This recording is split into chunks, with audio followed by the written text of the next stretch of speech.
A serious blow tonight to Twin Metals as they continue their fight to mine precious minerals in the Northland. The company wants to build an underground copper-nickel mine. It would be located about 9 miles southeast of Ely and 11 miles northeast of Babbitt on the edge of the Boundary Waters Canoe area. But tonight, a study ordered by the Biden administration could end with a 20-year ban on mining upstream from that wilderness and in turn threaten Twin Metals' plans. The Biden administration says it has filed an application for what's called a mineral withdrawal. That process would start with a comprehensive study of any possible environmental or other impacts mining could bring if it were allowed in the watershed, which flows into the Boundary Waters. The Obama administration launched a similar study in the final weeks of his presidency, citing concern about possible acid mine drainage.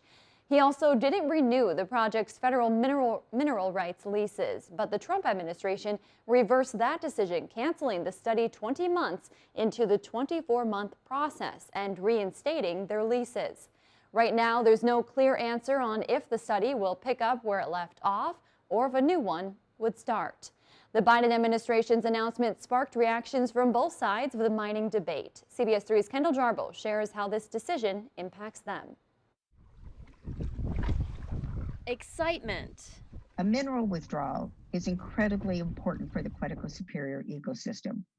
It would protect a unique, ecologically significant and intact ecosystem. And disappointment. It's bad for jobs. It's bad for critical minerals that the United States needs in order to advance its new age economy. Strong reactions from both sides of the mining debate. Those against the Biden administration's move, including Frank Ongaro with Mining Minnesota, say sufficient environmental reviews are already in place. And this mineral withdrawal deja vu will drive other projects away. Just like this withdrawal was in 2016, it is still unnecessary. It is still duplicative. It still does nothing to better protect the environment.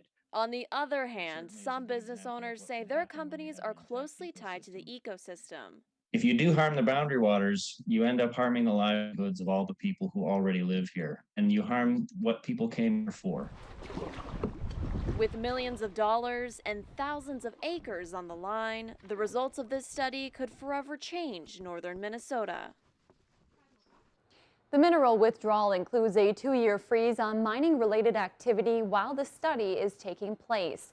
Once it's complete, the Department of the Interior Secretary decides whether to order the 20-year ban.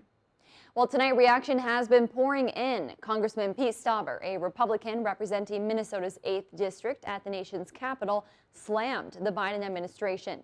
He said we should be empowering Minnesotans to develop these minerals instead of relying on nations that Stauber said use child labor and environmental practices that aren't up to standard.